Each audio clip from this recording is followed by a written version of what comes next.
ನಿಮ್ಮಲ್ಲಿ ಪರ್ಮಿಷನ್ ಕೊಡೋದಿಲ್ಲ. ಯಾಕಂದ್ರೆ ನೀವು ಆಯ್ಕೆ ಮಾಡಿದಂಥ ಮುತ್ತು ರತ್ನ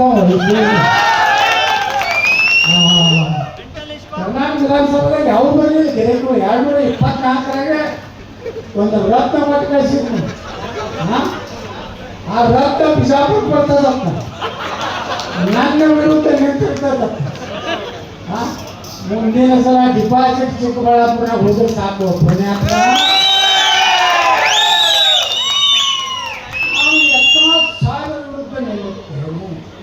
ಎಂತೆಂತ ಹೋಗ್ಯಾರ ಬಿಜಾಪುರ. ಏನು ಮಾಡುವಾಗಲಿಲ್ಲ ಬಿಜಾಪುರನಾಗ ನಾವು ಹಿಂದೂಗಳು ಬಂದಿದ್ವಿ. ಎಷ್ಟೋ ಸಲ ಒಂದೊಂದು ಜನ ಯಾರ್ಯಾರನ್ನೂ ಆರಿಸಿ ಕಳಿಸ್ಬಿಡ್ತಾರೆ. ಮೊದಲ ನಾವು ಈ ಸರ್ಕಸ್ನಲ್ಲಿ ನೋಡ್ತಿದ್ವಿ ಜೋಕರ್ಗಳಂತ. ಸರ್ಕಸ್ನಾಗ ಇರ್ತಿದ್ವಿ ಜೋಕರ್ಗಳು ನೋಡಿಲ್ಲ ಸರ್ಕಸ್ನಾಗ. ಅಲ್ಲಿಂದ ನಾಟಕದಾಗ ಇರ್ತಿದ್ವು ಕೆಲವು ಜೋಕರ್ಗಳು. ಈಗ ವಿಧಾನಸಭೆ ಒಳಗೂ ಜೋಕರ್ಗಳು ಬಂದ್ಬಿಟ್ಟಾರೆ. ಅವ್ರು ಏನು ಮಾತಾಡ್ತಾರೋ ಏನಿಲ್ಲೋ, ಏನೇನು ಮಾತಾಡ್ತಾರೋ.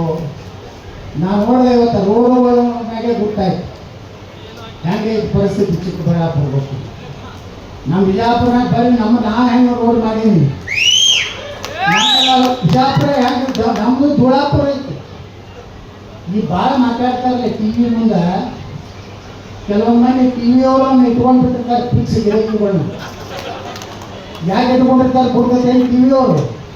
ಒಂದು ಎಂಥದ್ದು ಬೇಕು ಗಿರಾಕಿ ಅಂತ ಜೋಕರ್ ಇಟ್ಕೊಂಡು ಚಲೋ ಚಲೋ ಮಂದಿ ಪ್ರಶ್ನೆ ಮಾಡ್ಕೊತಾಗ ಹೇಳ್ತಾರೆ.